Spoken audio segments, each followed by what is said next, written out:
जिसको तुम आम हिंदू बोलते हो, उसका अपने धर्म की केंद्रीय किताबों से कोई संबंध ही नहीं रह गया है। और यही इस समय धर्म के लिए सबसे बड़ा खतरा है। सनातन धर्म या हिंदू धर्म को किसी दूसरे धर्म से बाद में होगा खतरा। पहला खतरा उससे हिंदुओं से ही है, क्योंकि जिसको आप हिंदू बोलते हो वो नाम का हिंदू है। उससे पूछो तू कैसे है हिंदू, तो उसके पास बस एक बात होगी बोलने के लिए, मेरे माँ बाप हिंदू हैं तो मैं भी हिंदू हूँ।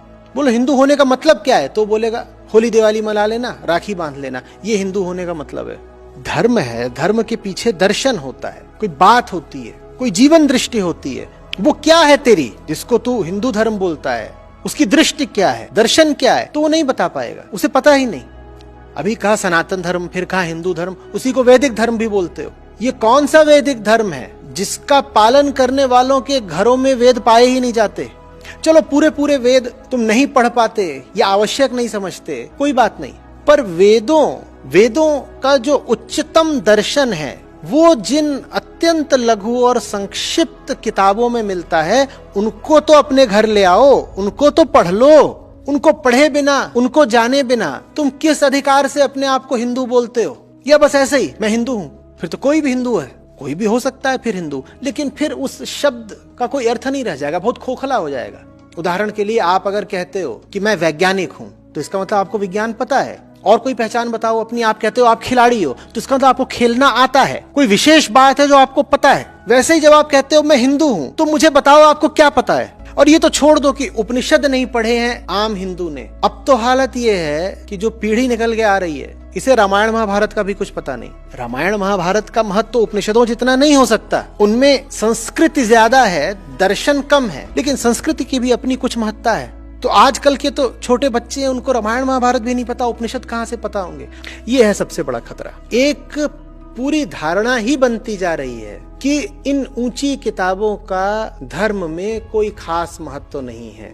एक कल्ट ही निकल के आ रहा है जो कह रहा है कि पढ़ने की जरूरत क्या है। आम सनातनियों का इन कल्ट्स में यकीन बढ़ता ही जा रहा है। कोई इस बाबा का अनुयायी है, कोई फलाने गुरुदेव का भक्त है, और ये जितने बाबे हैं और गुरुदेव हैं, इन सब में एक साझी बात है। इनमें से अधिकांश कह रहे हैं किताबें मत पढ़ना, हमारी सुनो बच्चा, हम तुम्हें बताएंगे, जो हम पिलाएं पीते रहो, जो हम चखाएं चखते रहो, किताबें मत पढ़ना। इतना डर क्यों है किताबों से? कहीं ऐसा तो नहीं कि तुम झूठे हो इसीलिए तुम्हें डर है कि लोग कहीं सच्ची किताबें न पढ़ लें?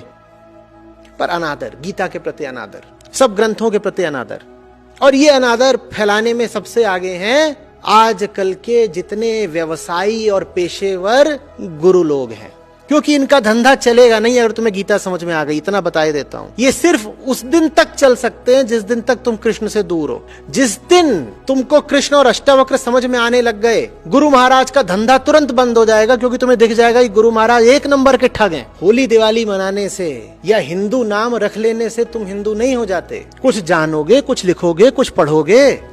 बाबा जी है ना, बाबा जी चरणामृत पिलाएंगे, Gurudev will tell, Gurudev himself will tell, Your Gurudev is a bloody rascal, a scoundrel. What will he tell? WhatsApp पढ़ लेंगे, पैम्फलेट पढ़ लेंगे, इरोटिका पढ़ लेंगे, पॉर्न पढ़ लेंगे, गीता नहीं पढ़ेंगे।